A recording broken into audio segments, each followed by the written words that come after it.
Poverty is, unfortunately, a serious issue faced by many countries around the world. Millions of people live on low incomes, have limited opportunities, and struggle to survive. When so many economic problems seem to stem from not having enough money, a simple question comes to mind. Why don't governments just print more money and give it to everyone?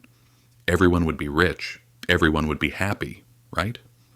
Unfortunately, this seemingly simple solution is not as easy as it sounds. If governments were to do this, the result would not be the end of poverty, but a larger disaster, inflation, and even hyperinflation. What happens when we print more money? The fundamental result of printing more money is inflation. So what exactly is inflation? Simply put, inflation is the rise in prices due to the increase in the amount of money in circulation, while the quantity of goods and services available for purchase in the market remains the same or decreases. Our economy relies on the law of supply and demand. When supply is high and demand is low, the price drops. However, when supply is low and demand is high, the price rises. This is called inflation. When inflation reaches uncontrollable levels, it is called hyperinflation. Let's clarify the situation with a simple example using bread. Suppose one loaf of bread costs $5. Adam, Ben, and Chris each have $5, and there are only 3 loaves of bread available at the bakery. Everyone can buy 1 loaf of bread. Now, let's assume the government prints an extra $5 and gives it to everyone, so Adam, Ben, and Chris each have $10. However, the bakery still only has 3 loaves of bread. Because everyone has more money, they might want to buy 2 loaves instead of 1. The baker sees people competing for the bread. People can afford this, he thinks. Let's increase the price to make more profit. Consequently, the price of bread goes up from $5 to $10. The result? Adam, Ben, and Chris can still only buy 1 loaf of bread, but now they pay $10 for it. They have more money, but it doesn't make them richer. This is because the amount of bread they can buy remained the same. Unless the bakery can produce 6 loaves of bread, the price increase will be sustained. Does this make the baker richer? Maybe in the short term, but not in the long term. Remember that all people have more money and all bakeries want to buy more wheat to make more bread. When the wheat farmers cannot meet the increased demand, the price of wheat also increases. As the cost of wheat rises, the bakeries have to increase the price of bread further to maintain their profit margins. In summary, printing more money without increasing the supply of goods and services leads to inflation, where prices continuously rise and the value of money rapidly falls. Therefore, simply printing money does not solve economic problems. On the contrary, it makes everyone richer on paper, but poorer in practice. 3 catastrophic examples from history. To understand how bad an idea printing more money is, let's look at 3 significant examples of countries that actually did it, with disastrous results. 1. Weimar Republic, Germany, 1920s.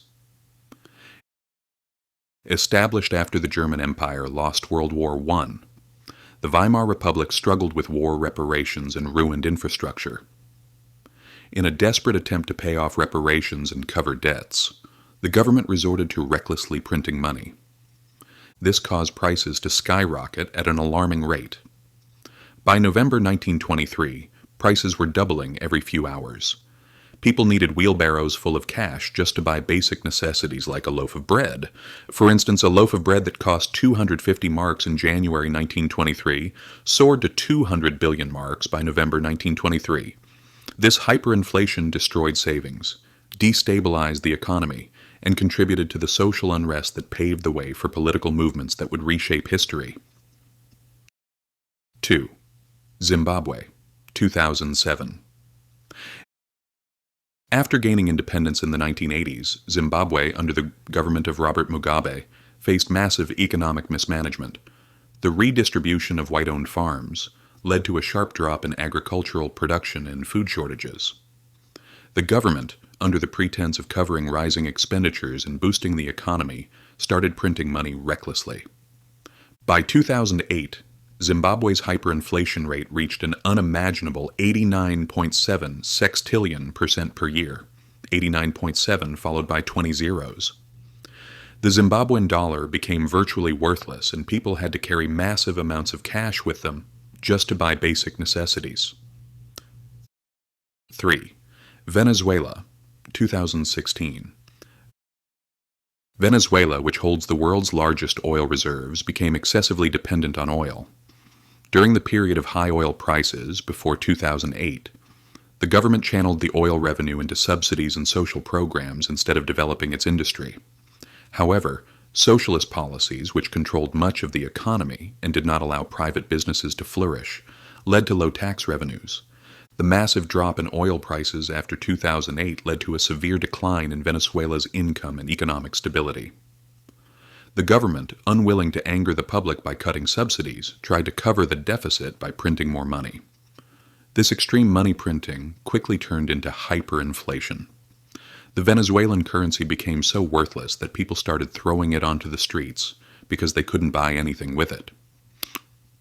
These examples show how even a country with valuable resources can fall into the trap of money printing with disastrous consequences. What about foreign debts? One might also ask, why doesn't the government print money only to pay off foreign debts, but not for the public? When a country prints more money, foreign creditors immediately notice. Even if the newly printed money is only used for foreign debt, it increases the total money supply and reduces the currency's credibility. Foreign creditors will not accept devalued money because it diminishes the value of the debt repayments they receive. They may view this money as play money and lose confidence in the country's currency, which severely damages its international economic reputation and stability. The right solution: focus on creating value. Instead of printing more money, the right solution that governments must focus on is creating value. This means focusing on increasing production and raising supply. Governments should invest in education, infrastructure, technology, support the growth of businesses, and manage their resources efficiently. If there is high supply and high demand, prices stabilize. When the government supports businesses to produce more, businesses create more employment. People find jobs and gain income to purchase products. Because people work hard to earn their money, they value it and are more careful with their spending. Sellers cannot arbitrarily raise prices because products are widespread and competition is high. This approach is the path followed by many successful countries like Japan and South Korea. Increasing the production of goods and services, supply, provides people with purchasing power, real income, and keeps prices under control. Poverty can be overcome not by printing paper money, but by creating real value and promoting widespread economic prosperity.